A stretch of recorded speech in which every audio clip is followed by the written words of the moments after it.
गांव का चौक चंद देहाती बैठे हुए शहला की पुरस्कार कहानी के बारे में बात कर रहे हैं। तुम लोगों ने सुना है, रात को बच्चों ने जंगल के पास शहला की हंसी सुनी है। फिर से अब तो ये बहुत ज्यादा होने लगा है। 5 साल हो गए हैं इसकी मौत को, लेकिन लगता है वो अभी भी यही है। अरे कुछ नहीं है, ये तो तुम लोगों ने वहम पाला हुआ है। कुछ चीजें हकीकत होती हैं और शहला के साथ जो हुआ था वो हादसा नहीं था। परी इर्द गिर्द देखता है जैसे ये बात किसी और को ना सुनाई दे। वो सब जंगल की तरफ नजर डालते हैं और हुआ का एक सर्द झोंका उनकी रीढ़ की हड्डी में सनसनी पैदा कर देता है। जंगल में अजय घर वापस जा रहा है और हर तरफ धुंध है। चलो चलो चलो अजय, जल्दी जल्दी जल्दी जल्दी निकलो यहाँ से यार। ये जंगल रात में और भी खौफनाक हो जाता है। अरे ये आवाज कैसी? ये तो शहला।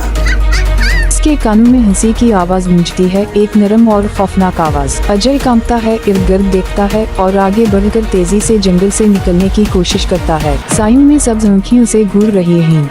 गांव में अजय देहातियों को अपने साथ पेश आने वाले वाकये के बारे में बता रहा है।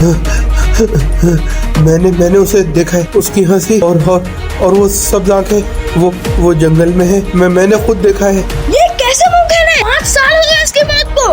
हमें वहाँ नहीं जाना चाहिए अजय, वो जगह मनहूस है। मैं जानता हूँ, लेकिन कुछ तो है वहाँ। देहाती खौफजदा निगाहों से एक दूसरे को देखते हैं। शहला की रूह का खौफ इनके दरमियान फैलने लगता है। अजय के घर में अजय अपने चंद दोस्तों को जमा करता है ताकि इस पुरस्कार मामले की हकीकत जान सके। हम कल रात जंगल जाएंगे और हकीकत मालूम करेंगे।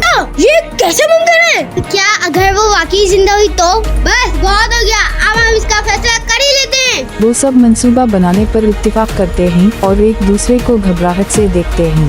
रात के वक्त मर्द जंगल में टार्ची लिए हुए चुपचाप चल रहे हैं। खौफ उनके चेहरों पर नुमायां है। मुझे यहाँ ठीक नहीं लगा।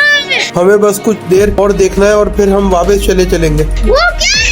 यहाँ करीब है। मर्द सब्ज रोशनी की तरफ धीरे धीरे कदम बढ़ाते हैं, उनका सांस रोके हुए। रात के सुनाटा में हर कदम की आवाज गूंजती है। जंगल में एक खाली जगह जहाँ शहला दरख्त के नीचे खड़ी है, इसकी सब्ज आँखें चमक रही हैं। शहला, तुमने मुझे छोड़ दिया, मैं इंतजार करती रही। ये मुमकिन नहीं है। तुम तो मर चुकी हो। शहला की मुस्कुराहट और बढ़ जाती है, इसका चेहरा सफेद और डरावना हो जाता है और इसकी सब्ज आँखें गुस्से से दहकने लगती हैं। अजय खौफ से पीछे हटता है। खाली जगह चारों तरफ धुंध फैल गई है। अजय और इसके दोस्त धुंध में फंसे हुए हैं। ये धुंध हमें नहीं जाने देगी। दौड़ो, हमें यहाँ से निकलना है। अब तुम लोग भी हमेशा के लिए यही रहेंगे। मर्द भागने की कोशिश करते हैं मगर धुंध और गहरी हो जाती है और उनके इर्द गिर्द दीवार बन जाती है। उनकी चीखें धीरे धीरे खामोश हो जाती हैं जबकि शहला की हंसी हवा में गूंजती रहती है।